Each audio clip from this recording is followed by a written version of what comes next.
Sawadee-kap. Hello and welcome to Daily Wisdom, Walking the Path with the Buddha.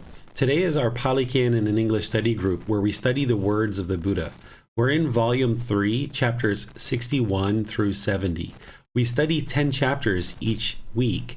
Students are typically reading these chapters prior to class, then coming to class to study them in a study group, and then ask any questions that you'd like related to the actual teachings.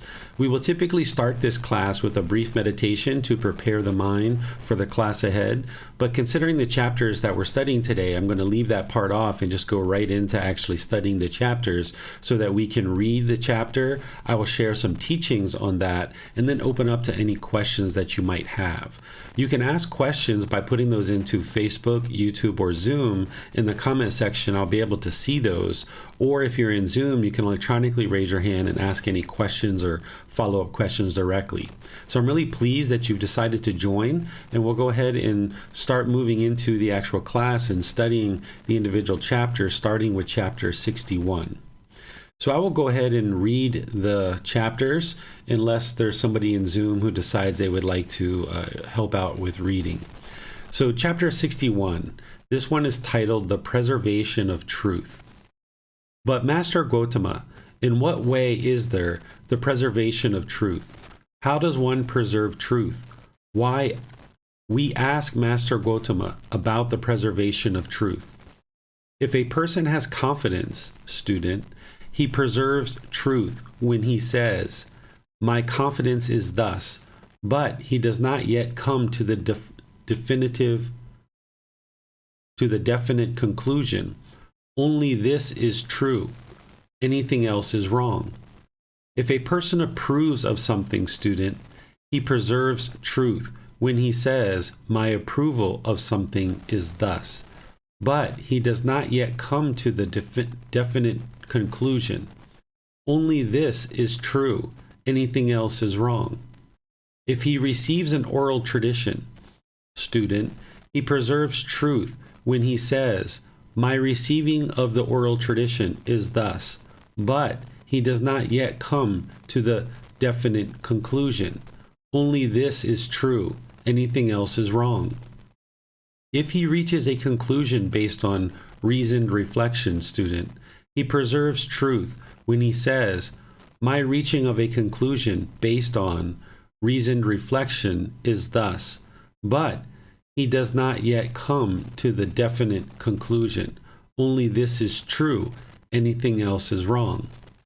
If he gains a reflective understanding of a view, he preserves truth when he says, "My reflective understanding of a view is thus," but he does not yet come to the definite conclusion. Only this is true. Anything else is wrong. In this way too, student, there is the preservation of truth. In this way he preserves truth. In this way we describe the preservation of truth. But as yet, there is no discovery of truth. Okay, so we have 3 individual chapters that we're going to study here at the beginning of class that are all about coming to the final conclusion of truth. There's the preservation of truth, the discovery of truth, and then the final conclusion of actually acquiring truth. Because in order to get to enlightenment, an individual needs to be able to learn, reflect, to independently verify the truth, and then to practice in order to see the truth and gain wisdom to understand these natural laws of existence. Nothing in the Buddha's teachings is based on belief. So if someone is just believing and they don't understand how to preserve truth, discover truth, and come to the final conclusion of truth, they wouldn't be able to actually acquire wisdom to move the mind to enlightenment. So these 3 chapters are going to help you to understand this. So the preservation of truth here, what the Buddha is essentially talking about is somebody who's speaking from their own experiences. And here, someone hasn't actually acquired definitive truth yet. They just know truth based on their own experiences. They haven't yet discovered truth, and they haven't come to the final conclusion of what truth is. So here the Buddha is describing that if a person has confidence, he preserves truth when he says, "My confidence is thus." So in other words, my experience is this, or from my opinion, or from my view. When you speak in this way about things, then you're preserving truth. It may not be the final truth, it might not be ultimate truth, but it is at least a truth in terms of what you've been exposed to and what your opinion is. Where oftentimes in conversations, when someone might be speaking, they might be speaking in definitive language as if something is true, but they haven't actually preserved truth, discovered truth, and come to the final conclusion of truth. So the Buddha is giving you examples here of ways that you might start to kind of start understanding certain truths, but you haven't come to a definitive conclusion yet of whether it is true or not. It's only that this thing that you've experienced, in your opinion or in your view, is true, and anything else is wrong. But you haven't yet opened up the mind to all the potential opportunities for you to discover the truth and actually come to the final conclusion of truth. So that's what he's describing here, is giving you various ways to help you understand that. And here he even gives you this one where he says, if he reaches a conclusion based on reasoned reflection, he preserves truth when he says, my reaching of conclusion based on reasoned reflection is thus. So he's helping you to see how to speak from your own understanding, your own experience, and what your own opinions are without being confrontational and claiming that what you know is 100% the truth. So when you speak in this way, it will actually help you to preserve the truth. So let's see if you guys have any questions on this particular chapter. Remember, you can put that into Facebook, YouTube, or Zoom, and I'll be able to see it and then answer any questions that you might have. Okay, I'm not seeing any questions yet in YouTube. And let's take a look at Facebook. Hello, everyone on YouTube and Facebook. I see you guys logged in there. I'm not seeing any questions there in Facebook either. So let's move on to the next chapter, which is chapter 62. And if there's anyone in Zoom who decides you would like to read, you're welcome to. Just let me know at any time. This one is titled The Discovery of Truth. But in what way, Master Gotama, is there the discovery of truth? In what way does one discover truth? We ask Master Gotama about the discovery of truth. Here, student, a monk may be living in dependence on some village or town. Then a householder or a householder's son goes to him and investigates him in regards to three kinds of states. In regard to states based on craving, greed, in regard to states on anger, hatred, in regard to states based on ignorance, delusion. Are there in this Venerable One any states based on craving, greed, such that, with his mind obsessed by those states, while not knowing, he might say, I know? Or, while not seeing, he might say, I see? Or he might urge others to act in a way that would lead to their harm and discontentedness for a long time. As he investigates him, he comes to know there are no such states based on craving, greed in this Venerable One. The bodily behavior and the verbal behavior of this Venerable One are not those of one affected by craving, greed. And the teachings that this Venerable One teaches are profound, hard to see and hard to understand, peaceful and superb, unattainable by mere reasoning, subtle to be experienced by the wise. These teachings cannot easily be taught by one affected by craving, greed. When he has investigated him and has seen that he is purified from states based on craving, he next investigates him in regards to states based on anger, hate.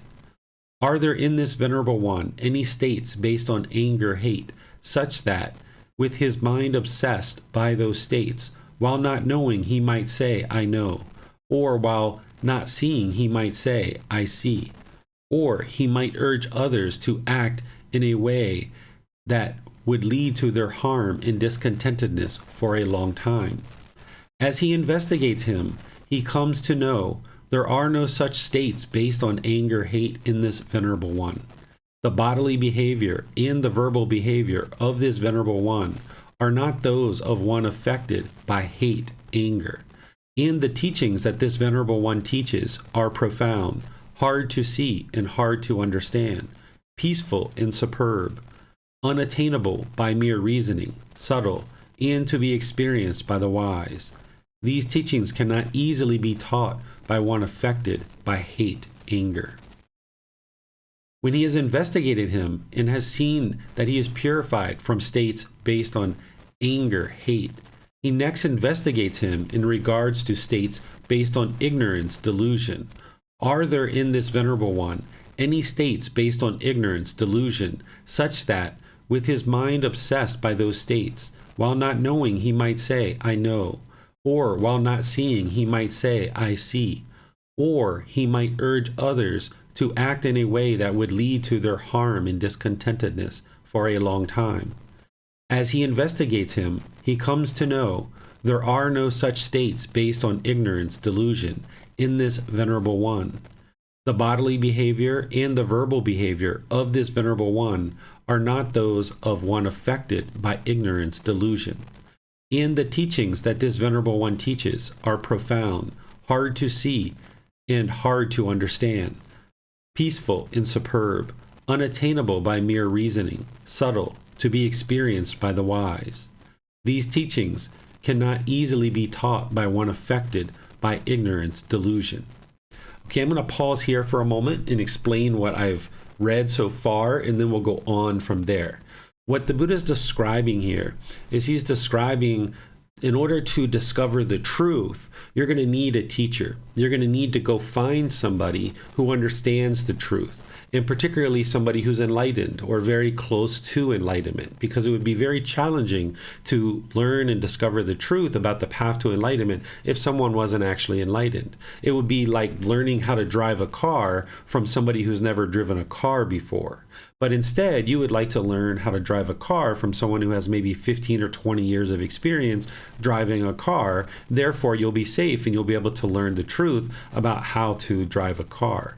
So here, the Buddha is describing an individual who's interested in discovering the truth. And one of the things they're going to go do is visit somebody who is known to potentially know the truth, and they're going to investigate them and kind of observe, are they affected by craving, anger, or ignorance? These are the three poisons, or the three unwholesome roots.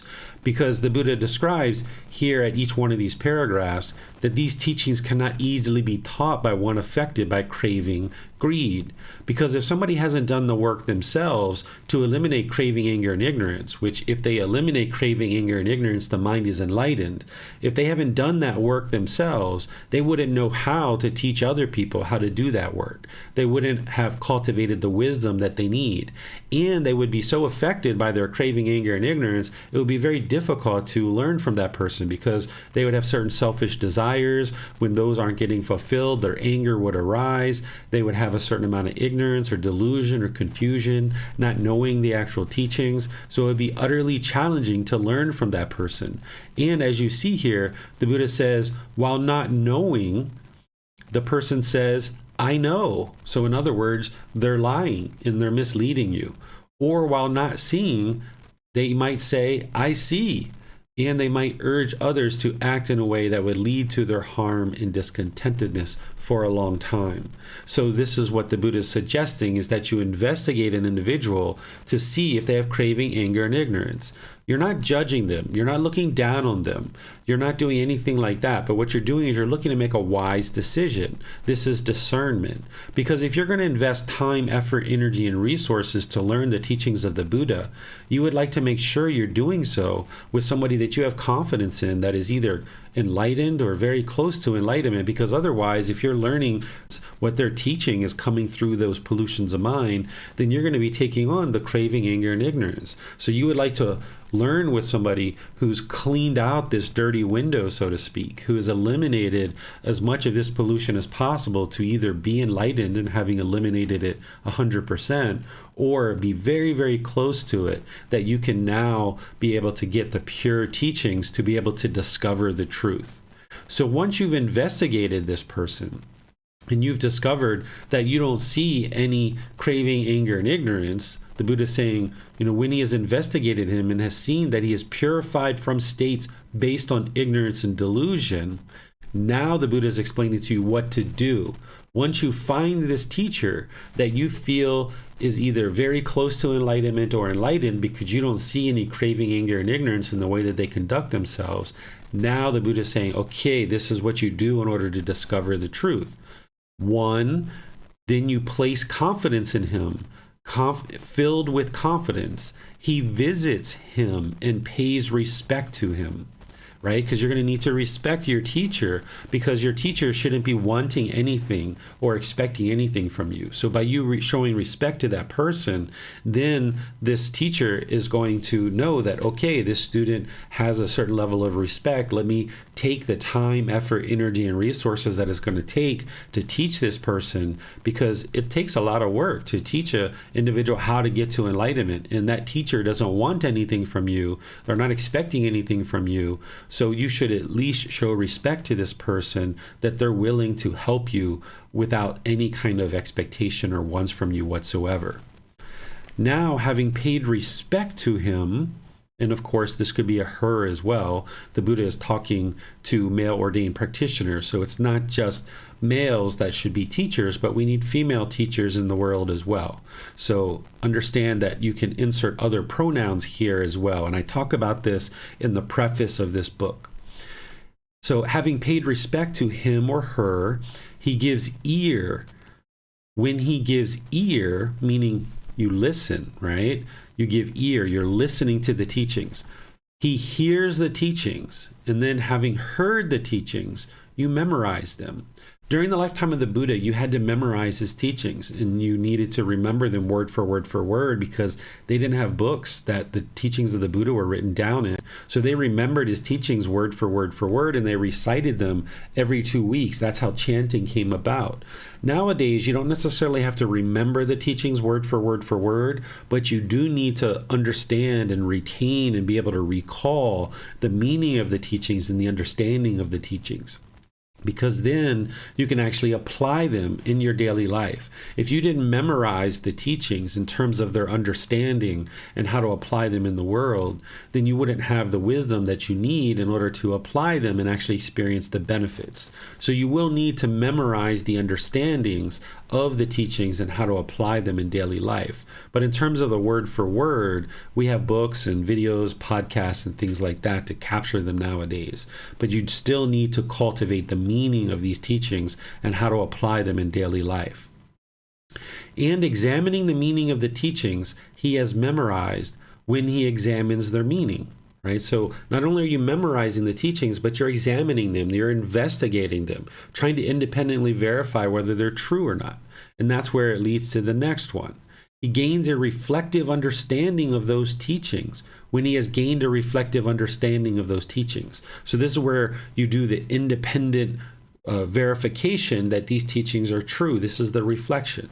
So he's talked about the learning, because you're listening and you're memorizing and examining. He's starting to talk about now reflecting on these teachings and starting to independently verify them. And as you independently verify them, he's talking about enthusiasm springs up in the mind. When enthusiasm is sprung up in the mind, because you might start getting this motivation and enthusiasm. Oh my goodness, I have discovered the truth here. Craving, desire, attachment does cause discontentedness. It's not other people that are causing me to be angry. It's my own mind that's causing me to be angry. And oh my goodness, when I am bitter and argumentative and hostile, and I gossip and I slander and I put this stuff out into the world, yes, harm does come to me. So when you start learning the teachings of the Buddha about all the different things that he's teaching you, and you start seeing how true it is through this reflective understanding, you might experience this enthusiasm coming up in the mind, and you're going to need to restrain the mind and have a disciplined mind in this situation. So as you see this enthusiasm spring up, you need to apply your will right? Having applied your will, you need to apply your will to actually practicing these teachings. You can't just learn them intellectually and get to enlightenment. You need to do the intellectual learning. You need to do the reflection to independently verify them to discover the truth. But then you need to apply your will and your effort and your energy towards moving them into practice so that then you can actually transform the mind. Uprooting the pollution and getting that out of the mind is happening through your practice. You would need to learn, reflect, and practice, but if you were only learning or you were only reflecting, you wouldn't be able to transform the mind. It's when you move the teachings into practice that you're uprooting the pollutions and actually seeing the real results. He investigates thoroughly, and having investigated thoroughly, he applies effort and energy through purposeful striving, determined apply effort, he applies effort and energy through purposeful striving, determined to apply effort and energy through striving. He realizes the ultimate truth and sees it by penetrating it with wisdom. So this is where you do a certain amount of intellectual learning, you start reflecting on it, and you see like, hey, these teachings are probably pretty true. Like I can see how these are actually really true. But then as you purposefully strive, moving the teachings into practice, that's where you get to the ultimate truth and you discover the truth. And now you've got wisdom and you know without a shadow of a doubt, it's unwise to kill. It's unwise to steal. It's unwise to have sexual misconduct. It's unwise to have lying and false speech. It's unwise to take substances that cause heedlessness. We could go right on down the line. It's unwise to be arrogant and boastful and prideful, right? It's unwise to be hateful and have hate and anger and all these other aspects of the mind, these certain pollutions of the mind. As you learn, reflect, and practice, you get to the point where because of your striving to practice, you discover the truth and you know with 100% certainty that what you've learned and what you're practicing is the truth because you see it's working and improving the condition of the mind. Because discontentedness will gradually diminish, and then focus, concentration, clarity of mind, and memory will increase. And you will see that your personal and professional relationships will really blossom. So now the Buddha sums this up where he says, in this way, student, there is the discovery of truth. In this way, one discovers truth. In this way, we describe the discovery of truth. But as yet, there is no final arrival at truth. Okay, so you're just practicing the teachings at this point. So there's no final arrival at truth. That's what the next chapter is all about. So let me see what questions you guys have on this one before we move on to the next one. And remember, you can put those into Facebook, YouTube, or Zoom, and I'll be able to see those and answer any questions that you might have.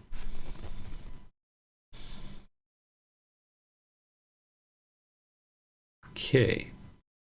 I'm not seeing any questions here, so I'm going to go ahead and move on to the next chapter, which is chapter 63, the final arrival at truth.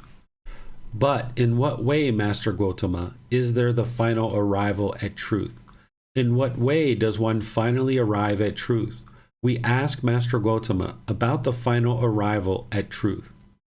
The final arrival at truth, student, lies in the repetition, development, and cultivation of those same things. In this way, student, there is the final arrival at truth, or wisdom. In this way, one finally arrives at truth. In this way, we describe the final arrival at truth. So he's talking here about practice, practice, practice, practice, right? That's where you finally arrive at truth. There's the intellectual learning, there's the reflection that you're starting to independently verify, and then he left off on the last one where he's saying, okay, you're starting to put these teachings into practice at this point. But now to get to the final arrival at truth, you need this repetition, this development, this cultivation of those teachings to continuously practice them. And that's what's transforming the mind to uproot the pollution. And that's where you come to the final arrival at truth, because when you see the condition of the mind improving and you see the condition of your relationships improving and your life's improving, this is how you know, aha, I've discovered the truth. I've come to the final arrival at truth, right? So there's this preservation of truth, the discovery of truth, and then the final arrival. And that final arrival at truth, the indication for you that you've arrived at that truth is the improvement to the condition of your mind. Because the condition of your mind can improve if you haven't done all of these steps of learning, reflecting to independently verify, and then practice to uproot the pollution of the mind.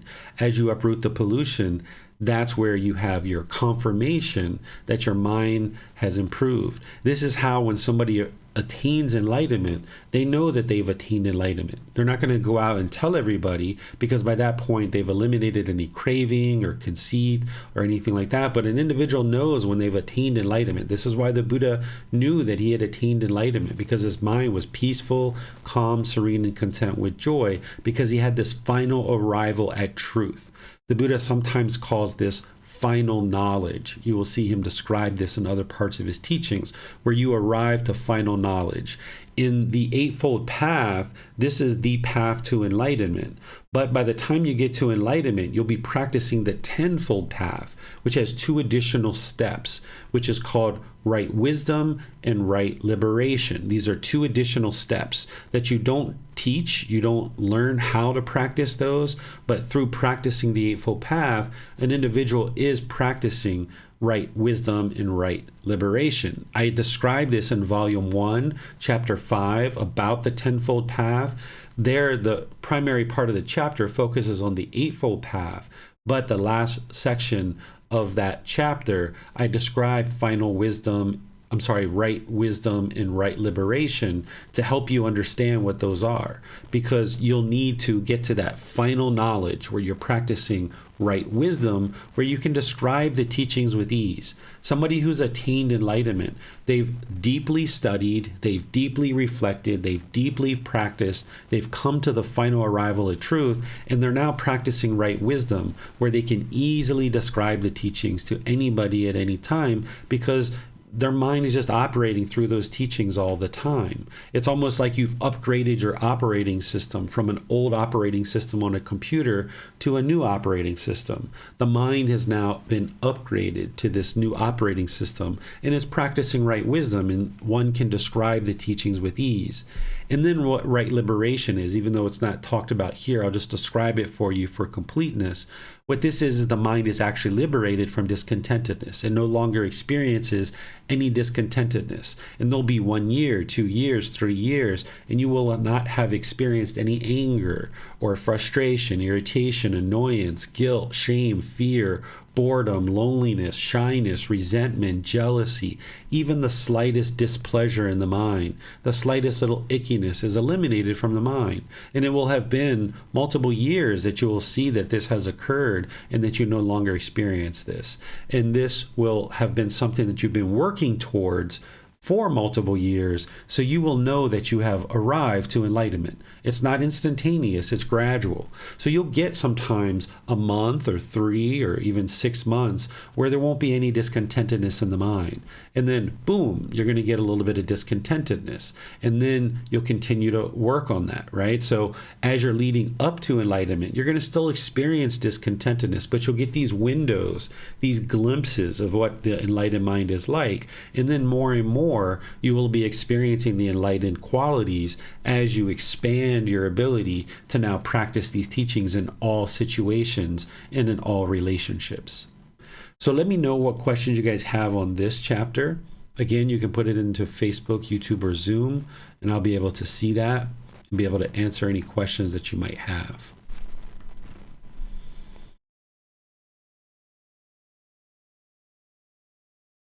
All right, I'm not seeing any questions anywhere. Okay, so now we'll go to chapter 64. This one is titled 5 Future Dangers in the Way for Consideration. Monks, there are these 5 future dangers in the way of reflecting on which the diligent, dedicated, determined monk, forest gone, ought to live just to attain the unattained, to master the unmastered, to realize the unrealized. What 5? 1. Take the case of a monk who reflects thus.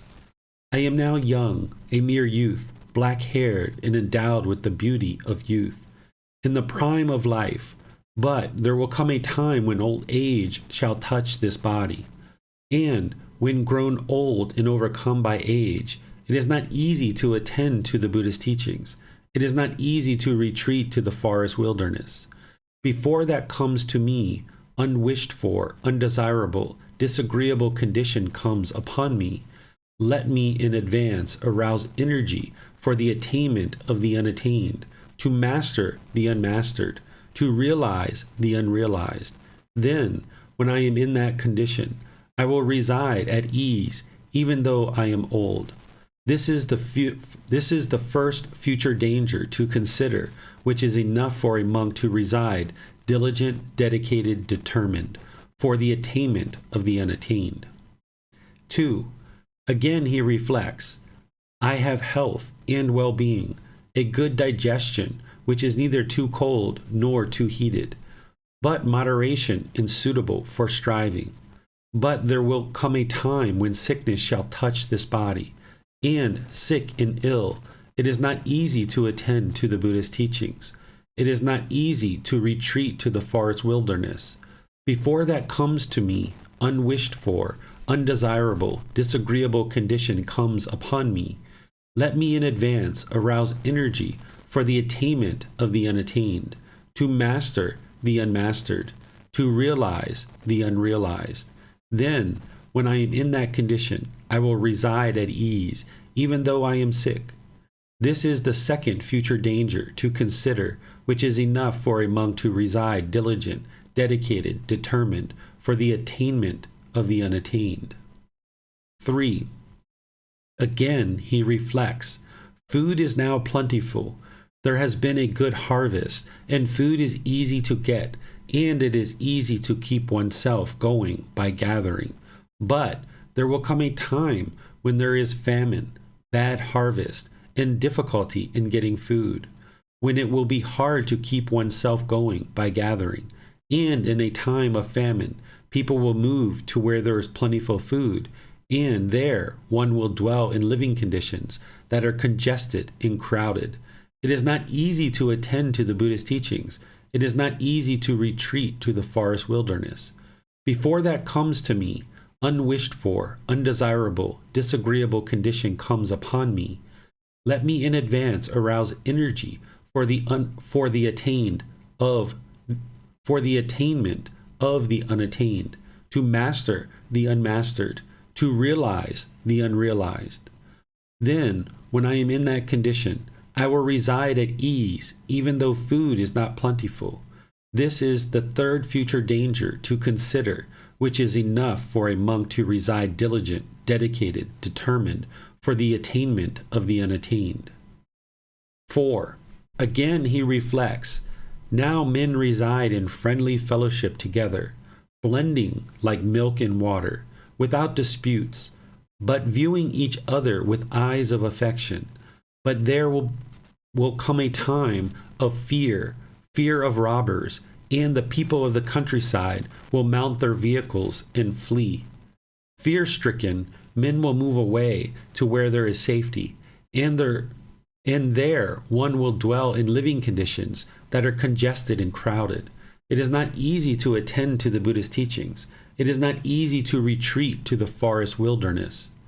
Before that comes to me, unwished for, undesirable, disagreeable condition comes upon me, let me in advance arouse energy for the attainment of the unattained, to master the unmastered, to realize the unrealized. Then, when I am in that condition, I will reside at ease, even in a time of fear. This is the fourth future danger to consider, which is enough for a monk to reside, diligent, dedicated, determined, for the attainment of the unattained. 5. Moreover, monks, the monk reflects thus, now the community lives in friendly fellowship, together, finding comfort in one teaching, but the time will come when the community will be fractured, and when that happens, it is not easy to attend to the Buddha's teachings. It is not easy to retreat to the forest wilderness. Before that comes to me, unwished for, undesirable, disagreeable condition comes upon me. Let me in advance arouse energy for the attainment of the unattained, for to master the unmastered, to realize the unrealized. Then, when I am in that condition, I will reside at ease, even though the community is fractured. This is the fifth future danger to consider, which is enough for a monk to reside, diligent, dedicated, determined, for the attainment of the unattained. Monks, there are these 5 future dangers in the way to consider, which the diligent, dedicated, determined monk, far is gone, ought to live just to attain the unattained, to master the unmastered, to realize the unrealized. Okay, let me help you guys understand this. What the Buddha is describing is 5 things that can get in your way of learning and practicing these teachings in order to get to enlightenment. And it's all really based around impermanence. Because of impermanence, things will change. So during this particular time that the Buddha is giving this discourse, there were certain situations that existed that made it more readily available for people to get to enlightenment with his instruction and his guidance, and certain things that were available at that particular time. But then due to impermanence and certain changes, an individual is going to meet with certain obstacles or obstructions to their enlightenment. And it's really wise to think through these 5 future dangers and then take action so that these things don't sneak up on you and then hinder you and become an obstacle or obstruction of you getting to enlightenment. So the first thing he's talking about here is he's talking about youth. That when you're young, it's actually a better time to learn and practice these teachings. Doesn't mean that you shouldn't learn and practice them when you're older, but the younger you are to learn and practice these, the easier it'll be for you. If you haven't learned these teachings at all, and then you get into older age, it's much more challenging oftentimes if you've lost the capability of your mind to be able to take in information, learn it, and then transform the way you function in the world. Whereas if you've been kind of set in your ways for many, many decades, now by the time you're learning these teachings, it'll be much more challenging for the mind to absorb this content and then make changes in the way that your mind thinks and the way that it functions and the way that you conduct yourself in the world. So while you're young, at any time, you should be learning and practicing these teachings. I know my son, I started teaching him when he was 6 years old, but I really look at it as he was learning when he was in the womb of his mother, because she was meditating at that time. And even when he was an infant and a toddler, we were doing things to help him learn the teachings. So now being 10 years old, it's so much easier for him to learn these teachings because he hasn't taken on a whole lot of conditioning of the mind. Where once you get into your 30s, 40s, 50s, 60s, 70s, 80s, it's a lot more challenging. There's never a bad time to start learning. So if you are 80 and this is the first time you've come across these teachings, start learning, right? If you're 30, 40, 50, if you're just coming across these teachings or you've been learning them for a period of time and you haven't yet got to enlightenment, start learning, get dedicated to it.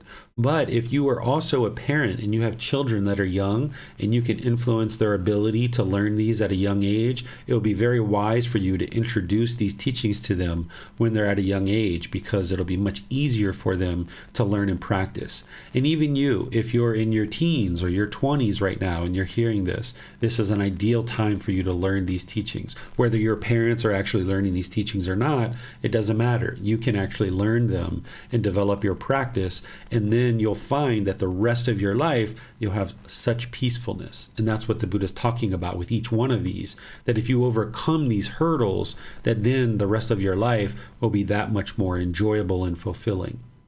So the second one, he talks about health and well-being, because you're not going to always be healthy. So when you're young, the body tends to be healthy, and this is an easier time for you to learn and practice these teachings rather than struggling through the aches and pains and miseries of poor health. It's talking about food, because during the lifetime of the Buddha, it was very challenging to come across food. There was a lot of work that had to go into planting and harvesting food and even getting water. It was a multiple hour thing just to go to the well, pick up the water, bring it to your house, dump it, go back and get more. We have a lot of conveniences now where food and water isn't as difficult as it once was. But depending on your income, you might find that it is challenging to actually get food. So if you're noticing that you have ample supply of food, the Buddha is saying this is an ideal time because you don't have to worry about food. You can eat and fulfill the needs of the body while you're attending to learning and practicing the teachings. Then the fourth one, he's talking about the group of people, the community that is now friendly towards each other, residing in fellowship, that there's not disputes, that they're viewing each other with these eyes of affection. Because if you're in a community of people where it's fairly calm and fairly peaceful, but then what the Buddha is describing as impermanence is there may come a time where there's robbers or fear based on crime that is happening in the community, and people will run away and kind of be broken up from that communal affection, that communal time of coming together and supporting one another, because you wouldn't be able to get to enlightenment by yourself. You're going to need other people around. You can't go out in the forest all by yourself without any guidance or any instruction or any kind of community and just attain enlightenment. A Buddha can do that. That's what Gotama Buddha did. But the average person can't do that. The last Buddha that the world is currently aware of existed over 2,500 years ago. So you're going to need to be part of a community. And the Buddha is describing here a community of people who are very kind and polite and gentle and warm and loving and respectful to each other, is essentially what he's describing. But there comes a time when fear permeates through the community and people break up and go in all these different directions. And then it's going to be very challenging to learn and practice at that time. And then the fifth one that he's describing is he's describing the community that he's guiding in the teachers that he's developed, essentially the ordained practitioners, that he says, okay, now the community, now that he's alive, they're all in fellowship, they're together, there's one teaching, his teachings that people understand. The community is not fractured and broken up, it's living in harmony essentially. But he knows, because he predicted this, that there would become a time when the community would break up and fracture, right? And that's what we see today. We see so many different brands and sects and different ways of looking at the teachings that people have really fractured. There isn't just one set of teachings anymore. But during the lifetime of the Buddha, he was delivering this set of teachings that people could rely on and have confidence in, that indeed this is what led to his enlightenment, so therefore it would lead to your enlightenment too. So during that time frame, he was encouraging people to, okay, learn and practice the teachings because there's this one set of teachings and we're all together in this fellowship. Because as time goes on, this community is going to break up and fracture. He knew that, and this is what we see 2,500 years later. So these are all things to consider, that the path to enlightenment is mostly lost in most parts of the world, but there's places that are basing their guidance and their teachings and what they share on the words of the Buddha. In those places, you can find the original source teachings, and then you can be guided to getting to enlightenment because you're basing what you're learning, reflecting on, and practicing on the words of the Buddha, this one set of teachings. What questions do you guys have on this? Again, you can put that into Facebook, YouTube, or Zoom.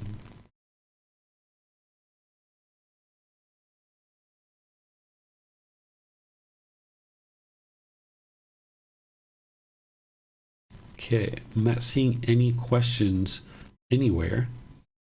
So let's move on to the next chapter. This is chapter 65.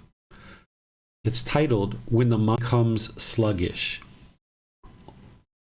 On an occasion, monks, when the mind becomes sluggish, it is untimely to develop the enlightenment factor of tranquility, the enlightenment factor of concentration, and the enlightenment factor of equanimity. For what reason? The enlightenment factor of concentration and the enlightenment factor of equanimity. For what reason? Because the mind is sluggish, monks, and it is difficult to arouse it with those things. On an occasion, monks, when the mind becomes sluggish, it is timely to develop the enlightenment factor of investigation, the enlightenment factor of energy, and the enlightenment factor of joy. For what reason?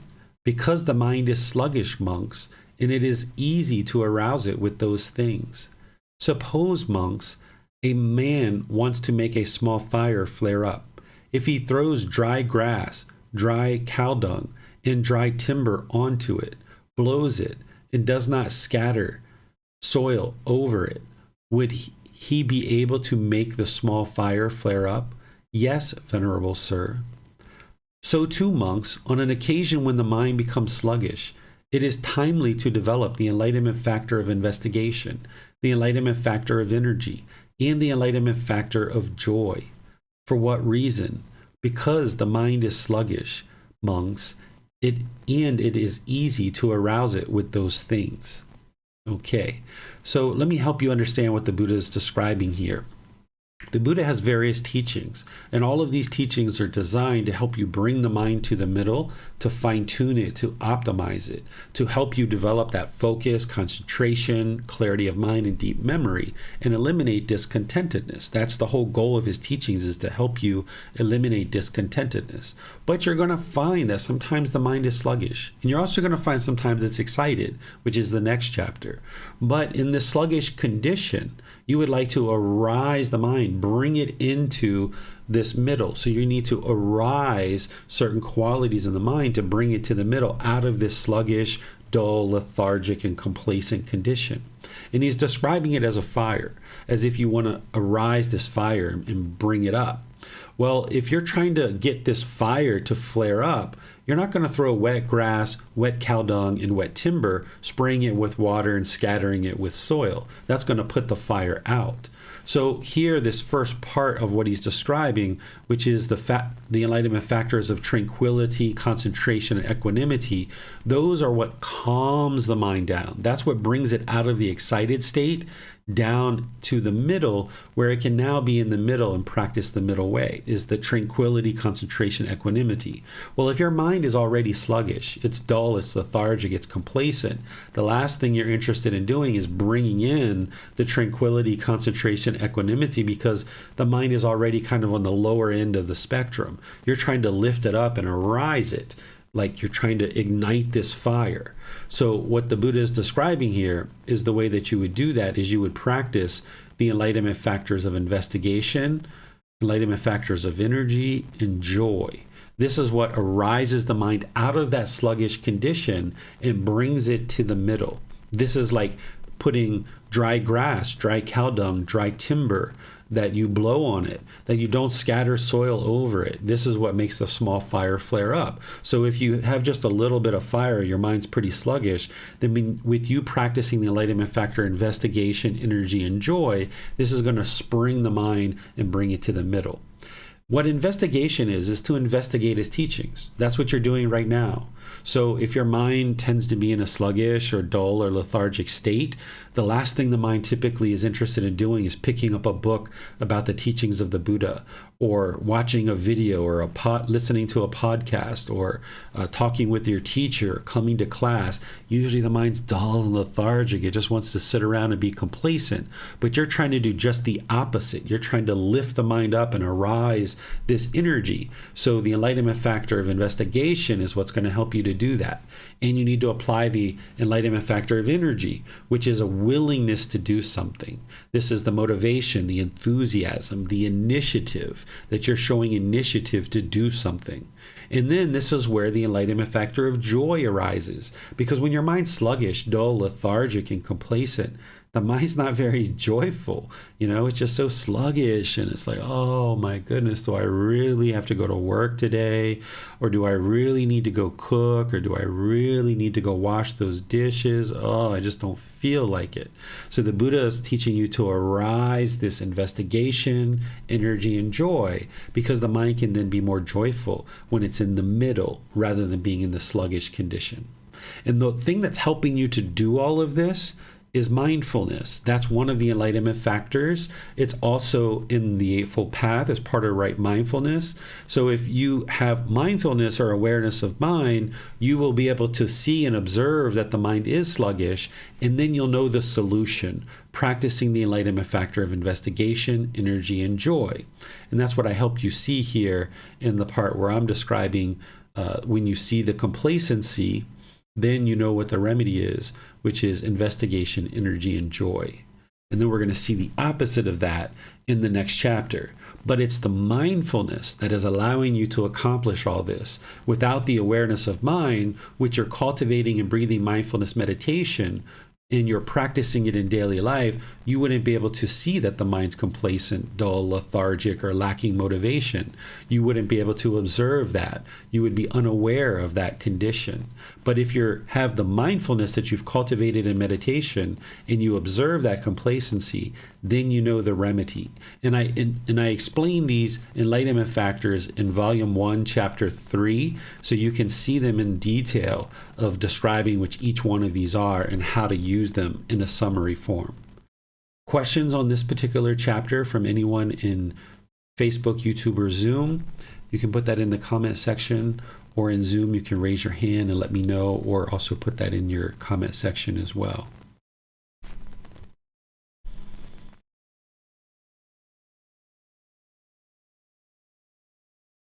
Okay, it looks like we might have something here. Let me see, coming in on YouTube. This is from Max. Sir, YouTube seems to be cutting out quite a bit. Not sure if others are experiencing this as well. Yeah, I'm not sure. It could be the internet connection, Max, either on our side or your side. Right now, it's a big Thai holiday. It's Sangran, which is the Thai New Year. So a lot of people are at home using the internet right now, so we might be competing for bandwidth. But I see you're in Zoom there, so that's good that it's working out for you. Okay, so this next question here in YouTube as well.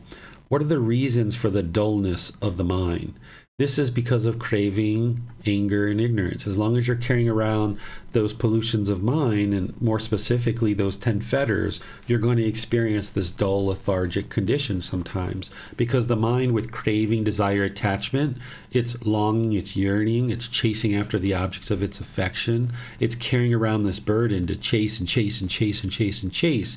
And if it gets what it wants, it gets pleasant feelings. If it doesn't get what it wants, it gets painful feelings. So in certain days where you just feel like your day has been horrible and you're exhausted and you're worn out, this is because things didn't go your way that day. You didn't get what you wanted. All your cravings weren't getting fulfilled, so you didn't get those pleasant feelings. But when you go out the door and all your cravings are getting fulfilled, or a majority of them, and you're getting those pleasant feelings, and it feels like, wow, I just had such a great day. Well, the reason why you had such a great day is because all your cravings were getting fulfilled. But then in other days, your cravings aren't getting fulfilled, and it feels like a real drag. It feels like a real burden. You're exhausted at the end of your day.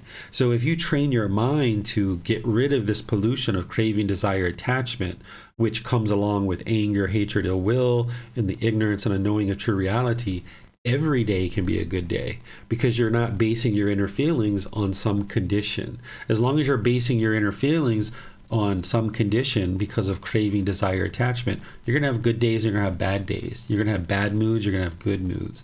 But by the time you eliminate the craving, desire, attachment, not only are you not going to be having good days and bad days, you'll just be having all good days, but you won't feel that dullness, that lethargic, that complacency. But the way that you do that is when you observe that there is that dullness and complacency, that sluggish condition. You apply these factors of enlightenment, of investigation, energy, and joy, and you arise this in the mind and bring the mind to the middle. You're kind of fine-tuning the mind. Sometimes when people see the way this is titled, the 7 factors of enlightenment, they think that this is how to determine if somebody is enlightened or isn't enlightened. Well, an enlightened being will be practicing all 7 factors at all times, but that's not the only thing that determines if somebody is enlightened. So the 7 factors of enlightenment are actually tools to fine-tune your mind to bring it to enlightenment. It's not to determine if somebody is enlightened. It's actually tools that you use to bring the mind to enlightenment. So that sluggish, that dull, that lethargic condition is because of craving. That's the main aspect there. But of course, the only reason why craving exists is because of ignorance or the unknowing of true reality. Without that, craving wouldn't exist. So as long as the mind's polluted, it's going to be experiencing that dull, lethargic, complacent, and sluggish condition from time to time. Okay. Great questions. All right, I'm not seeing any other questions. So let's move on to the next chapter, which is chapter 66. This one is titled, When the Mind Becomes Excited. So this is going to be exactly the opposite of the chapter we just read. On an occasion, monks, when the mind becomes excited, it is untimely to develop the enlightenment factor of investigation, the enlightenment factor of energy, and the enlightenment factor of joy. For what reason? Because the mind is excited, monks, and it is difficult to calm it down with those things. Suppose, monks, a man wants to extinguish a great bonfire.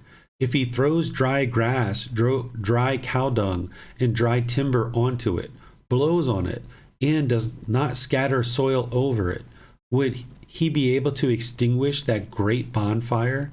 No, venerable sir. So too, monks, on an occasion when the mind becomes excited, it is untimely to develop the enlightenment factor of investigation, the enlightenment factor of energy, and the enlightenment factor of joy. For what reason? Because the mind is excited, monks, and it is difficult to calm it down with those things. On an occasion, monks, when the mind becomes excited, it is timely to develop the enlightenment factor of tranquility, the enlightenment factor of concentration, and the enlightenment factor of equanimity. For what reason? Because the mind is excited, monks, and it is easy to calm it down with those things. Suppose, monks, a man wants to extinguish a great bonfire. If he throws wet grass, wet cow dung, and wet timber into it, sprays it with water, and scatters soil over it, would he be able to extinguish that great bonfire? Yes, venerable sir. So too, monks, on an occasion when the mind becomes excited, it is timely to develop the enlightenment factor of tranquility, the enlightenment factor of concentration, and the enlightenment factor of equanimity. For what reason? Because the mind is excited, monks, and it is easy to calm it down with those things. But mindfulness, monks, I say, is always useful. Okay, so here we're getting the other side of this, that now it's not just a small fire in the mind. That's the complacency, right? There's this bonfire, this raging fire in the mind, and now you're trying to calm it down. And he's saying, this isn't the time to apply investigation, energy, and joy, because that's what lifts the mind up out of the complacency. So that's not the right time to apply those 3 factors. Instead, if you would like to calm the mind down, what he's encouraging you to do is practice the enlightenment factors of tranquility, concentration, and equanimity. These are the enlightenment factors that are going to calm the mind down, because these are very calming. And again, you can see the details on these in Volume 1, Chapter 3, where I explain these. And you're going to need these to really fine-tune the mind. If you think about the unenlightened mind like a big hunk of wood, and you're trying to create a sculpture, when you're first starting on the path to enlightenment, you've got out like your axe and you're chopping off big chunks of wood. You're chopping off right view, or I should say you're chopping off wrong view, you're chopping off wrong intention, wrong speech, wrong action, wrong livelihood, wrong effort, wrong mindfulness, and wrong concentration. You're chopping off these big hunks of wood, making drastic changes to your life practice. You're bringing in meditation and developing the 5 precepts, eliminating killing, stealing, sexual misconduct, the false speech, the substances that cause heedlessness. But as you're practicing more and more, and you're getting the mind refined, and you're moving through those jhanas, and you're getting into the stages of enlightenment, you're going to need these 7 factors of enlightenment to fine-tune the mind. This is like not using the axe to chop off big chunks of wood off of this piece of wood to make a wooden sculpture. This is like taking a scalpel or a little razor blade and going in and like putting the eyelashes on the piece of wood to sculpt out the little eyelashes and the creases in the skin. So that's what the 7 factors of enlightenment are doing. It's fine-tuning the mind in a very detailed way. And that's what you will need at different times in your practice. And you can learn what these are and then practice them as you need them. Whether the mind is sluggish, you're going to practice the enlightenment factor of investigation, energy, and joy. And if the mind is excited, you'll practice this tranquility, concentration, and equanimity. And then, as the Buddha says, mindfulness is always useful. You need to always be practicing mindfulness every moment that you're awake. From the moment that your eyes start opening up in the morning, all day long, and even as you're dozing off to sleep. You can have thoughts that can come and invade you as you're waking up or as you're falling asleep. You can have unwholesome thoughts that can come invade you, and you would like to cut those off and let them go. Or you can have wholesome thoughts that are coming into the mind, and you would like to apply effort to support those, encourage those, and don't allow them to fade. So mindfulness is always useful, and you should always be practicing that. So where you see a feeling of great enthusiasm and eagerness, this happiness, excitement, elation, this thrill, this exhilaration, euphoria, that's the time to practice these more calming enlightenment factors, which is the remedy, the tranquility, concentration, and equanimity. And then be sure to always be practicing mindfulness. So let me see what questions you guys have on this chapter.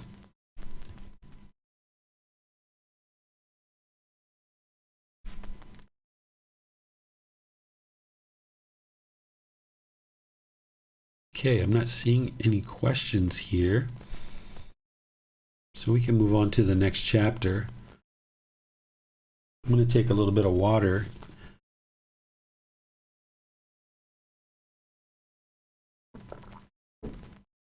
All right. So here, chapter 67. 4 developments of concentration. Monks, there are these 4 developments of concentration. What for?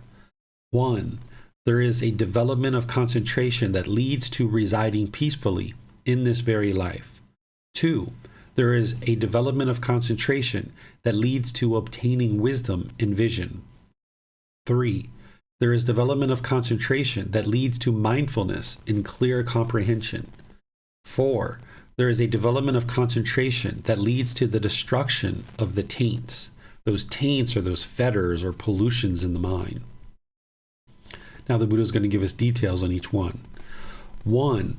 In what, monks, is the development of concentration that leads to residing peacefully in this very life? Here he describes the jhanas, which in order to get to this, you would need to practice the Eightfold Path. So here he's describing the results of having practiced the Eightfold Path. He's not describing what you actually need to do in order to get to this concentration that leads to your peacefulness in this very life. He's describing the results of it, which is the jhanas. So if you learn and practice the Eightfold Path, that's what's going to lead to these jhanas that he's describing. Here, a monk distant from sense desires, distant from unwholesome mental states, enters and resides in the first jhana, which is with thinking and pondering, based in seclusion, filled with excitement and joy. And with the subsiding of thinking and pondering, by gaining inner tranquility and oneness of mind, he enters and resides in the second jhana, which is without thinking and pondering, based in concentration, filled with excitement and joy. And with the fading away of excitement, remaining imperturbable, unable to be upset or excited, calm and serene, mindful and clearly aware, he experiences in himself the joy of which the noble ones say, "Peaceful is he who resides with equanimity and mindfulness." He enters the third jhana.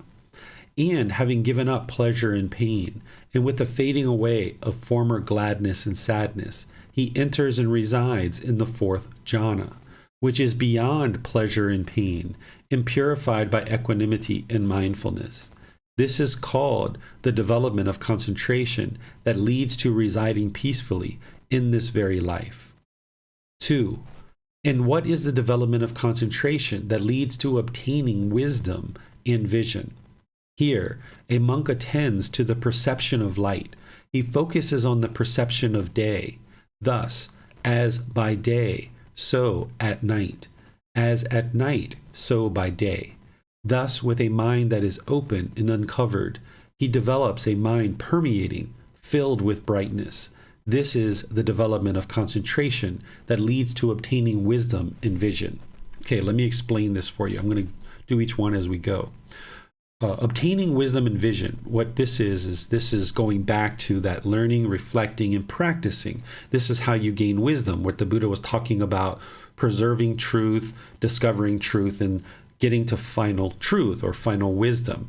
As you gain this wisdom of the natural laws of existence, namely the natural law of karma, you have cultivated wisdom. And now you have vision.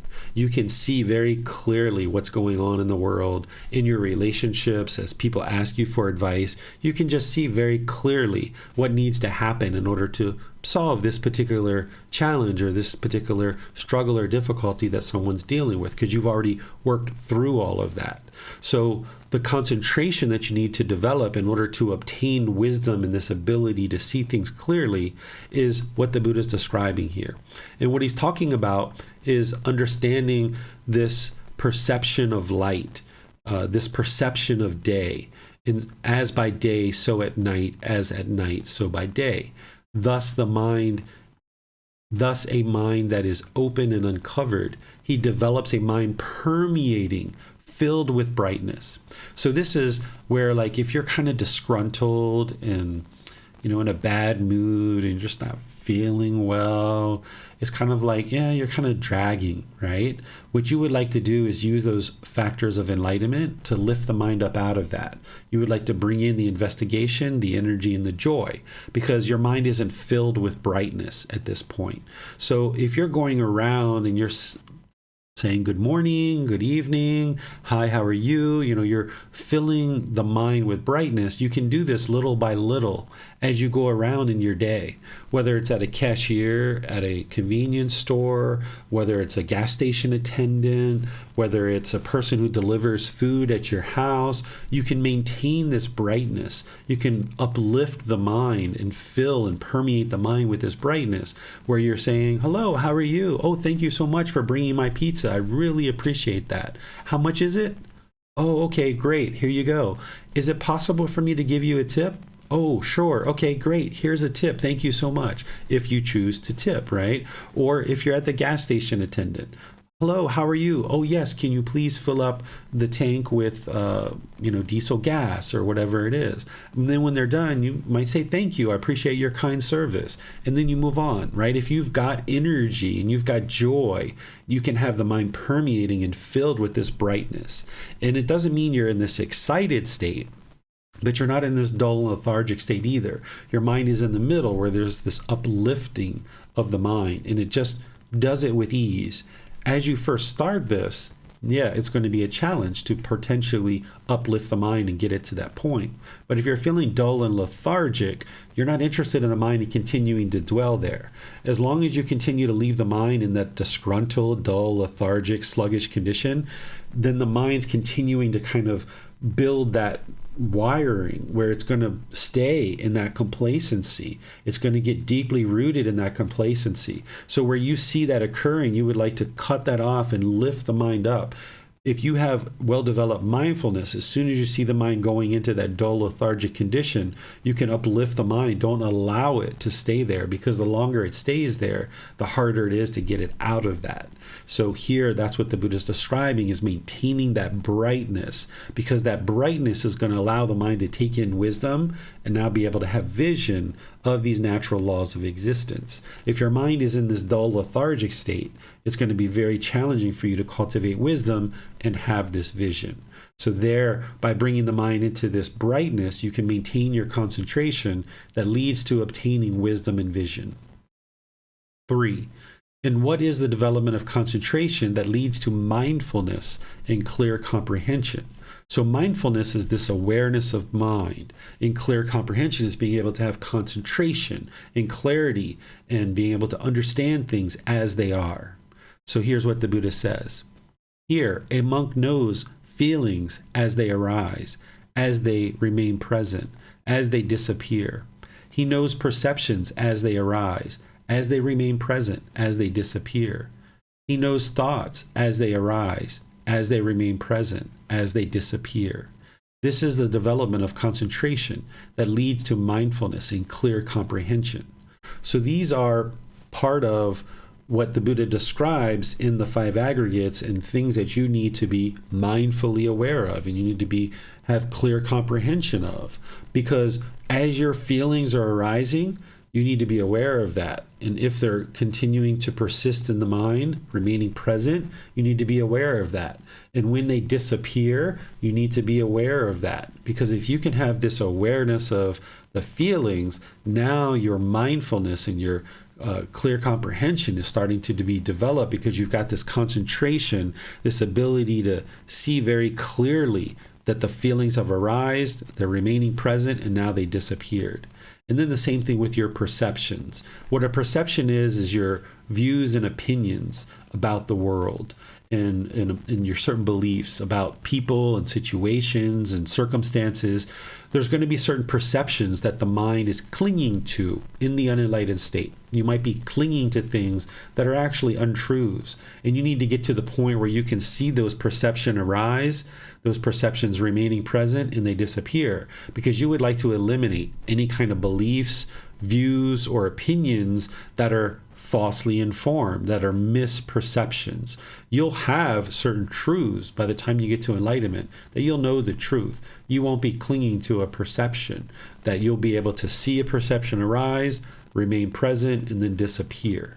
And then the same thing with your thoughts. He's saying you should be able to see when the thoughts arise, when they remain present, and when they disappear. Okay? So this is how you develop concentration that leads to mindfulness and clear comprehension. And then the last one here. And what is the development of concentration that leads to the destruction of the taints? This is the elimination of the 10 fetters, those pollutions of mind. This is what leads to enlightenment. This is the ultimate ideal development of concentration that you would ultimately like to get through. After you've developed those first 3, then you ultimately need to develop this one so that you have this type of concentration in the mind. Here, a monk resides reflecting on the arising, in the vanishing, in the 5 aggregates, subject to clinging.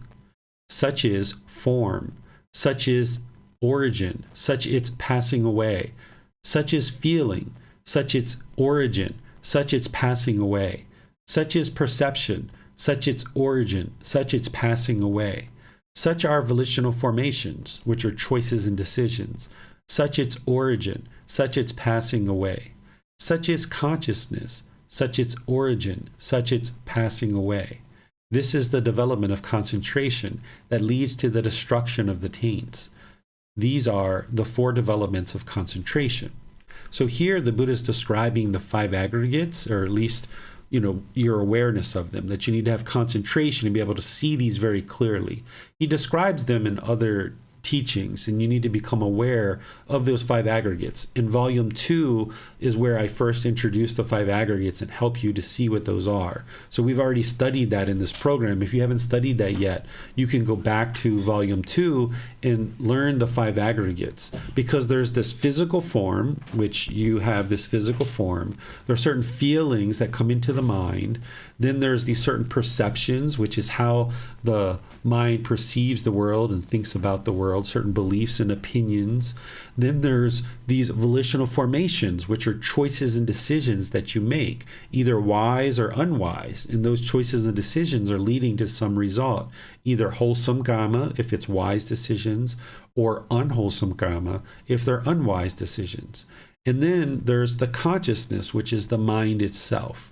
And you would need to be able to observe all 5 of these aggregates, be able to know the origin of them and the passing away, and essentially the letting go of these 5 aggregates. So this is what he's describing that leads to the destruction of the taints, because this is how you're going to be able to eliminate the fetters, is being able to observe these things, know their origin, and know how to eliminate them and have them pass away, essentially. What questions do you guys have on this chapter? You can put that into Facebook, YouTube, or Zoom, or in Zoom you can raise your hand electronically. Looks like we have a question here on Zoom. I'm sorry, on YouTube. The question is it easy to concentrate for a layperson who will have to encounter the endless problems of life? I don't say that anything about the teachings of the Buddha is easy, but it's not difficult either. You can develop your mind and cultivate the mind to have this concentration. You're just going to need to have the inner discipline and the commitment to learning and growing. So yes, you can cultivate this. You're going to be in the world just like an ordained practitioner. So an ordained practitioner is just essentially has the opportunity to devote a significant majority of their day to learning and practicing the teachings, if that's what they choose to do. Not every ordained practitioner chooses to do that. A household practitioner, you're going to have a significant portion of your day working towards acquiring an income so that you can meet the basic necessities of your life, like food, water, clothing, shelter, and medical care. But if you've got 8, 10, 12 hours of work, then that means you are probably going to be doing about 10, 15, 20 minutes of reading per day.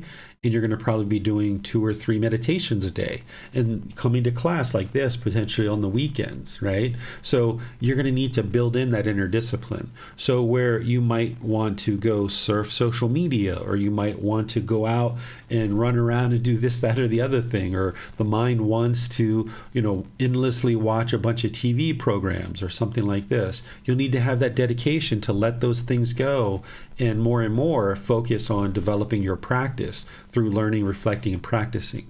Of course, you should still spend time with families and friends and go to work and have relationships. This is all part of your journey to enlightenment, but don't feel that you're somehow hindered because you're a household practitioner, that you can't get to enlightenment or that you can't develop this concentration, because you surely can. It's just that you need to organize your life such that you don't allow the mind to indulge in endless unbeneficial activities like just mindlessly surfing social media or binge watching certain TV programs, or countless hours of listening to music or things like this. Oftentimes the mind, when it's experiencing painful feelings, it's going to want to indulge in things like entertainment in order to get the pleasant feelings. But this is part of the whole problem. So to unravel all this, you'll need to spend a certain portion of your time, probably on weekends and outside of your work hours, where you're able to dedicate to reading 10, 15, 20 minutes a day,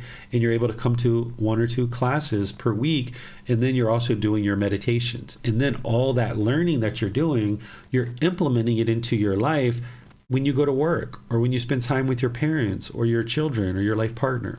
See, an ordained practitioner, they do have certain advantages, but there's also certain disadvantages too, because they're living in a temple. They're pretty sheltered away from the ability to kind of test the mind and challenge the mind and put it in situations where it might potentially become discontent.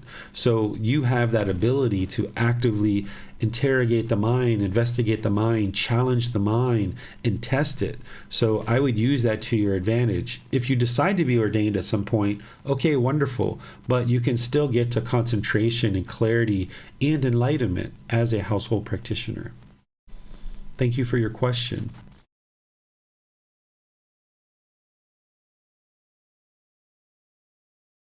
Let's see. I don't see any other questions. So let's move on to the next chapter. Let's see. Chapter 68.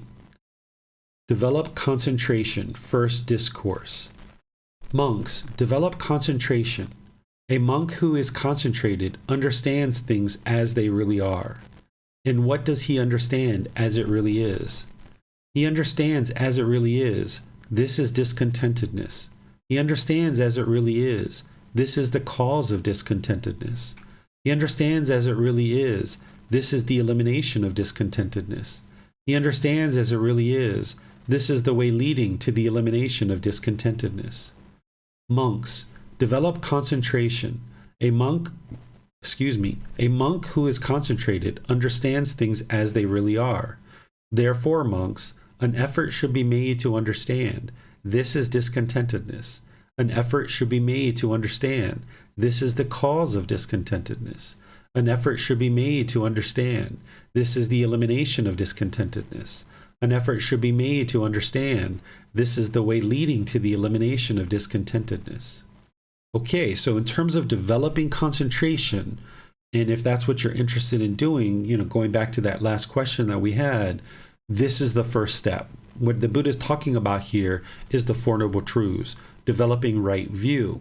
You would need to understand this is discontentedness, understanding what that is, understanding the cause of it, understanding the elimination, and understanding the way forward. This is what I discuss in Volume 1, Chapter 4. If you haven't learned that yet, through the book series and through the classes that I teach, these are all recorded in videos and podcasts and in the book. You can go back and be sure that you learned this, because this is the real beginning of developing your concentration, is you need to establish right view, and you can do that through the Four Noble Truths. And I even have mini videos now that are on the YouTube channel that you can learn these in 5-7 minutes for each individual one of these, where I spend 7, 8, 10 minutes just on the first Noble Truth, in the second and the third and the fourth. So you'll need to digest that content to understand the Four Noble Truths. This is discontentedness. That is the conditioned pleasant feelings, painful feelings, neither painful nor pleasant. This is the cause of discontentedness, craving, desire, attachment, the mental longing and strong eagerness, craving for things to be permanent, but yet you live in an impermanent world. This is the elimination of discontentedness. Well, if the cause of discontentedness is craving, desire, attachment, the elimination of discontentedness is to eliminate craving, desire, attachment. And you do that with breathing mindfulness meditation and practicing generosity. These are the two primary trainings that work to eliminate discontentedness from the mind. This is the way leading to the elimination of discontentedness. This is the Eightfold Path. 8 individual steps that you learn and you fine-tune using the words of the Buddha, practicing this in daily life, developing your life practice to the point where you now are able to fully practice the Eightfold Path in all situations. That's what's going to lead to the elimination of discontentedness.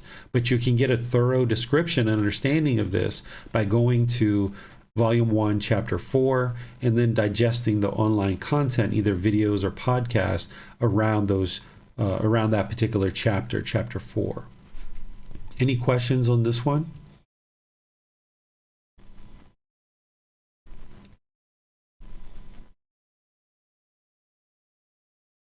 Okay, I don't see any questions coming in. So let's go to the next one, which is Chapter 69. Develop concentration, second discourse. Monks, develop concentration. A monk who is concentrated understands things as they really are. And what does he understand as it really is? The origin and passing away of form, the origin and passing away of feeling, the origin and passing away of perception, the origin and passing away of volitional formations, choices, decisions, the origin and passing away of consciousness. In what, monks, is the origin of form? In what is the origin of feeling? And what is the origin of perception? What is the origin of volitional formations, choices, and decisions? What is the origin of consciousness? Here, monks, one seeks excitement, one welcomes, one remains holding. And what is it that one seeks excitement in? What does one welcome? To what does one remain holding? One seeks excitement in form, welcomes it, remains holding to it. As a consequence of this, excitement arises. Excitement in form is clinging. With one's clinging as condition, existence comes to be. With existence as condition, birth.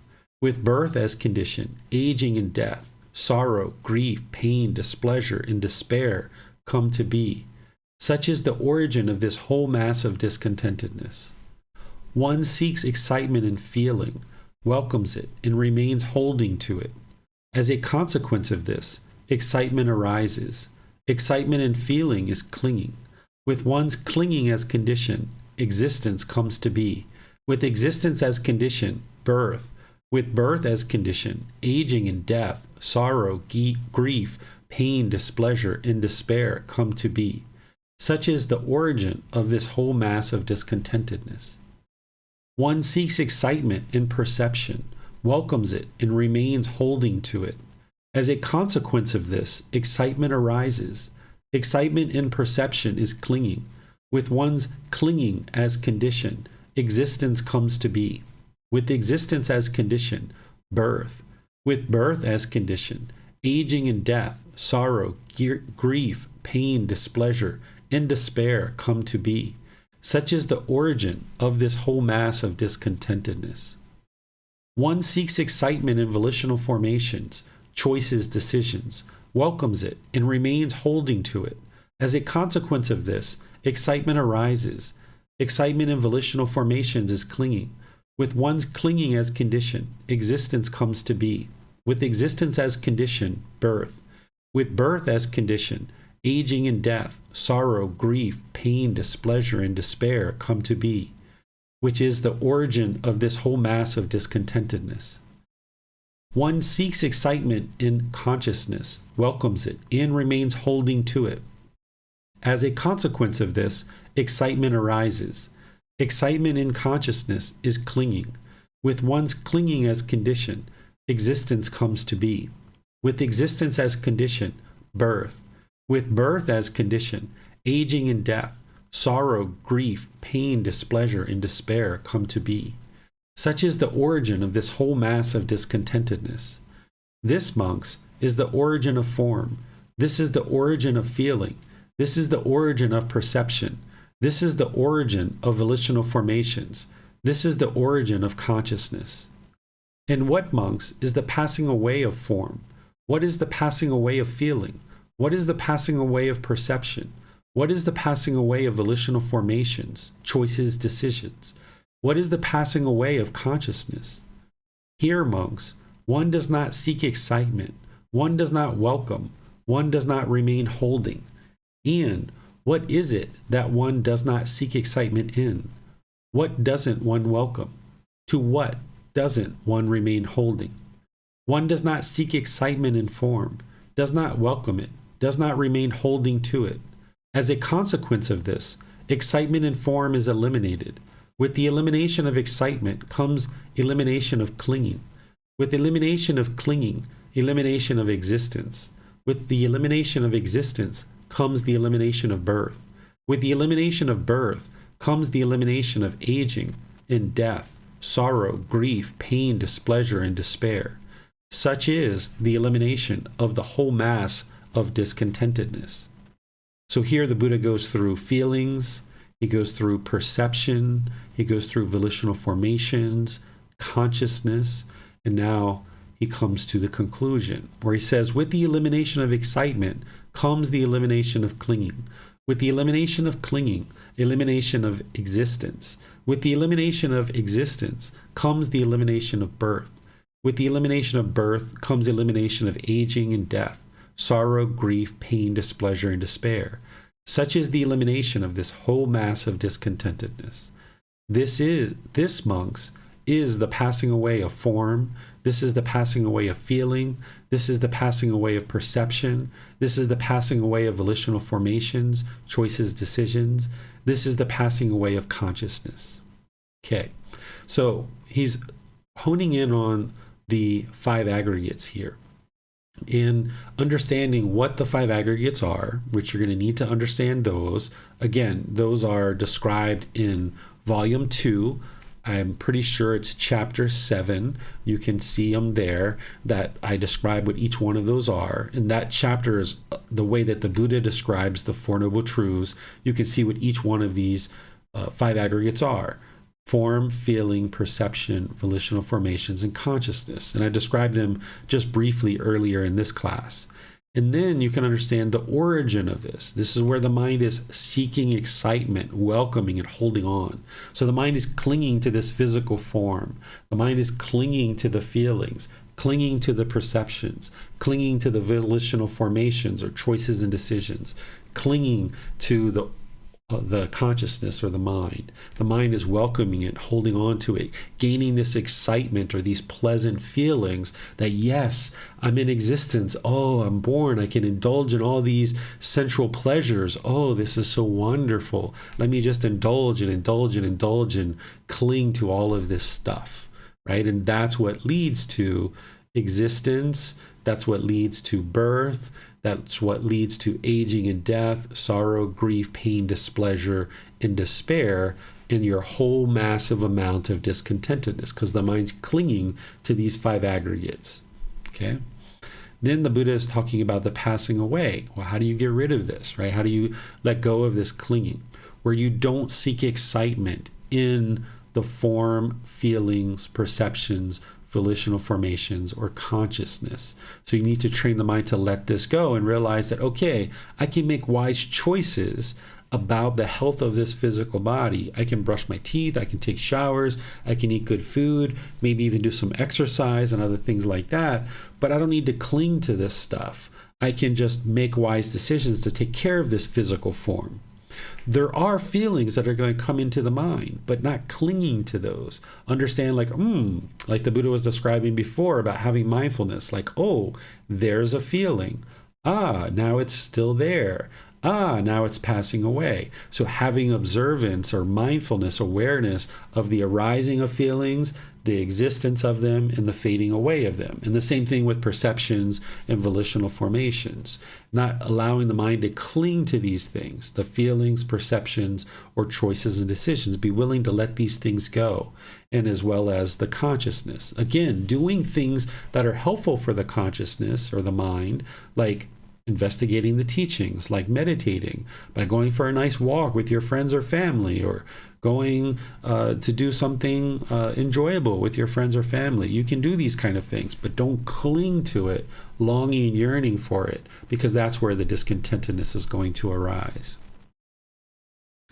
Any questions on this particular chapter?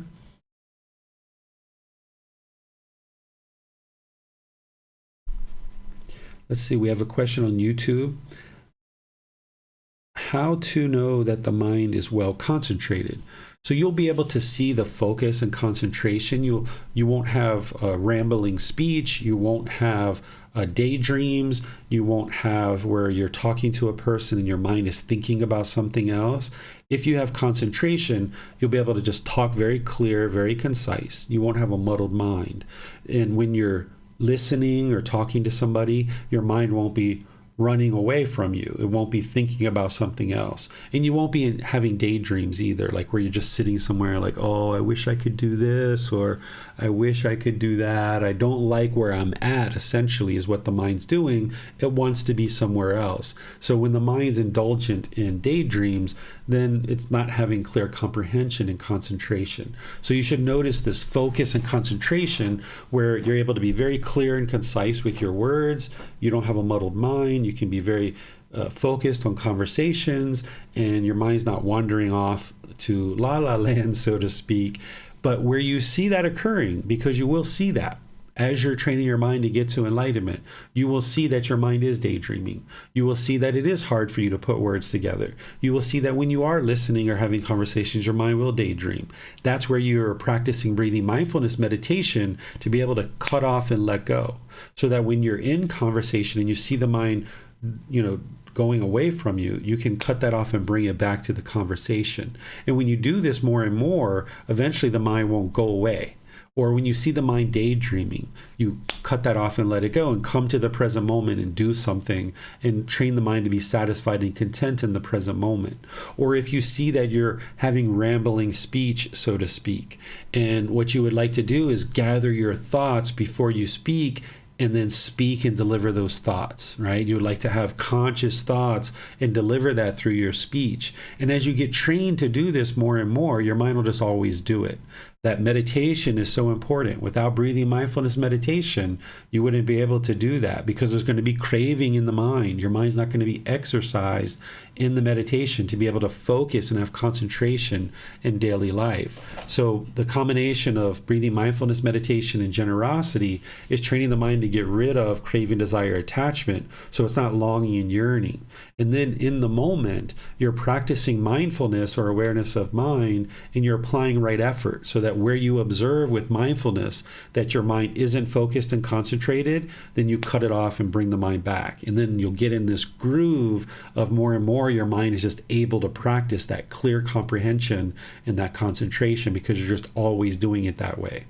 And be sure that you're practicing singleness of mind. If you are eating and watching TV at the same time, you're training your mind to rapidly cycle back and forth and back and forth. So now when you're in a conversation with somebody, your mind's going to have a hard time just focusing. Or if you are talking on the telephone and watching TV or eating or something like this, again, your mind's rapidly cycling. So all the work that you're doing in meditation comes to fruition in your daily life as you're talking on the phone. Just train the mind to talk on the phone. Or as you're watching TV, just watch TV. If you're eating, just eat. If you're writing an email, just write email. Don't have a YouTube video playing in the background. If you need to, pause the YouTube video and then write your email or something like this. You would like to just do one thing at a time, so that the benefits that you're cultivating in meditation, that you're now supporting that and you're encouraging it in daily life through practicing singleness of mind. This is how you ensure that you're developing that concentration, and then you'll see it come into the mind more and more, because you're exercising the mind in that way. If your mind's rapidly cycling, or you find that it's muddled or lacking concentration, this is because you probably aren't necessarily meditating significantly enough and accumulated enough benefits there. And you're also not potentially practicing singleness of mind in daily life to then be able to cut off and let go and just do one thing at a time. But as you do these two things combined, along with practicing generosity, you'll find that your comprehension and your clarity and your concentration will arise, and then it'll be available to you more and more readily. And by the time your mind gets to enlightenment, it'll just always be there. It'll be practicing concentration with ease. But when you first start, it's a struggle, it's a challenge, it's difficult to get the mind to that point. But if you stay dedicated, determined, and diligent, you'll be able to get the mind to that point where it's effortlessly practicing concentration at all times. Thank you for that question. I'm not seeing any questions in Zoom or on Facebook. So let's go to the last chapter of today, which is chapter 70. Here, the title is "The First Jhana is Secure from Danger in Mara." So too, monks, when distant from sense desires, distant from unwholesome mental states, enters and resides in the first jhana, which is with thinking and pondering, based in seclusion, filled with excitement and joy. On that occasion, it occurs to the monk, "Now I am secure from danger, and Mara cannot do anything to me." It also occurs to Mara, the evil one, "Now the monk is secure against danger, and I cannot do anything to him." And the Buddha said the same thing in reference to the second, third, and fourth jhana. He just repeated these and explained that you're secure from Mara, the evil one. So let me explain what Mara, the evil one, is. This is the being that is interested in causing calamity in the world. That this being, it's a true being, it's a formless being, meaning there isn't physical form. This is the being that essentially is overseeing hell and also afflicted spirits. This being Mara is influencing those beings as well. And now Mara and these other beings are trying to influence you to do unwholesome things. It's still your choices whether you do something. Mara can't force you to do something. It's your choices. But Mara is going to try to influence you, and the beings working on Mara's behalf are going to try to influence you to do unwise things, to potentially gossip, to potentially slander, to have false speech, to kill, to steal, to have sexual misconduct, to lie, to take substances that cause heedlessness, all these things and others. They're going to try to influence you to do those things because your mind is lacking wisdom. It isn't protected. Your mind hasn't been trained enough. So these beings can potentially influence you to do these things. But if you make the choice to do them, it's your choice. They're not doing them for you. But by the time you've cultivated the mind and you've trained it with enough wisdom and you've gotten into this first jhana, what the Buddha is saying is, hey, Mara can't influence you anymore because you have enough wisdom at that point and you have enough training that Mara can't influence you to do unwholesome things. And Mara knows this too. So Mara is essentially going to back away and go try to affect other beings. So if you're interested in getting to this enlightened mental state, your mind's going to need to move through the 4 jhanas. These are preliminary phases that the mind is experiencing at all times throughout your day. And then ultimately you move into the first stage of enlightenment and beyond. So as your mind moves to this first jhana, you can rest assured that your mind is now secure. This can be one of the motivations or encouragements to get to this enlightened mental state and to move through the actual jhana so you're not influenced by Mara any longer. Some traditions refer to Mara maybe as the devil or Satan or Lucifer or something like this. It's a real being that exists. You may or may not have ever seen this being. You may or may not even have realized that they're trying to influence you, but this being is there always trying to influence you until you get to that first jhana, because at that point you've cultivated enough wisdom and your mind has enough training that it won't be influenced by Mara. And Mara knows this, so Mara's not going to waste their time. They're just going to move on to other beings. Let me know what questions you guys have about this chapter. Again, you can put that into Facebook, YouTube, or Zoom, or you can raise your hand in Zoom if you like. Okay, it looks like we have something coming in here on YouTube. Hello, teacher. I have a question, maybe not exactly related. I was curious about how to meditate without always trying to check how much time I have left. Let's say I'm going to meditate for 20 or 25 or 30 minutes. How would I know how long I'm meditating for if I don't use a clock or timer? Okay, so what I suggest you do is not to use an alarm or a timer, because that's something you need to set up prior to meditation, and you don't necessarily know how long you're going to meditate for. That's like trying to determine the future. And when you set the clock, your mind's going to be sitting there in meditation wondering, is it time yet? Is it time yet? Is it time yet? That's what you're describing, I think, which is the craving, desire, attachment. You're trying to eliminate craving, desire, attachment, but when you set this alarm, it's like trying to determine the future. And now the mind is longing and yearning, so you're going to find it difficult to meditate when you set an alarm or a timer. Now, occasionally you might need to set an alarm or a timer, like if you're on your way to work or something like that, or you only have a certain amount of time. But the vast majority of the time, maybe in the evenings or the weekends, the way that you do this is only once a week. You look at the clock before you start meditation, then you meditate. No timer, no nothing. You just look at the clock. Oh, it's 10 a.m.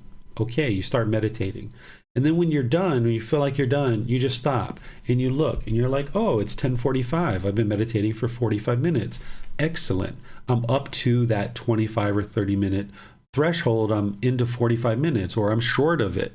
And now you kind of have a check-in about once a week, check in, because you could see that this gradual improvement to the training that you're elongating your time more and more. So you're not interested in setting an alarm most times, but you will need to check the time before and after, but just do it about once a week so your mind doesn't get attached to it, checking it every single time. Get in the habit of meditating without even knowing what time it is. Just start your meditation, and then when you're done, you're done. You don't even have to look at the clock before and after. Now, again, check in once a week and see that you've been meditating for a particular amount of time. So if in week 1 you meditated for 15 minutes, you notice in week 2 that you're starting to meditate about 18 or 20 minutes. So you know that, and then just once a week, kind of check in on that. So that's how you do it without an alarm and ensure that you're continuing to grow up to the 25 or 30 minutes of meditation. All right, let's see if we have any other questions coming in. I don't see any. So that means you guys must be getting what you need. All right, so I'm just going to end class today by thanking you guys for joining. Thank you for your wonderful questions, and invite you to attend one of the future classes. Next week in the Pali Canon and English study group, we're going to be in chapters 71 through 80. So if you'd like to read those ahead of time, you surely can. You can download these books by going to buddhadailywisdom.com, clicking on the link for free books. And from there, you can download volume 3 and start reading from chapters 71 to 80, about 15-20 minutes a day, and that'll get you through all the 10 chapters, and you'll have time to read and reflect on those, and then come to class with a bit of questions that you might have where you're seeking clarification and understanding of the teachings. Tomorrow in the group learning program, we're going to be in volume 1, chapter 10, which is titled, What is Merit? This is a unique type of Gama that you're going to need to understand in order to actually get to enlightenment. So you would need to understand what merit is and then understand how to practice it. So I'm going to be sharing that with you. Then on Wednesday, we're going to be doing breathing mindfulness meditation. This is a time for us to come together to encourage, support, and motivate each other in our meditation practice. And you're welcome to join for the Wednesday classes, because not only do we meditate, but I open up to any and all questions that you guys might be interested to ask related to the path to enlightenment and developing your practice. So we'll see you guys in one of these future classes. Have a very lovely and wonderful rest of your day. Take care. Sawadee-ka.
Thank you again for watching. Enjoy your meditation.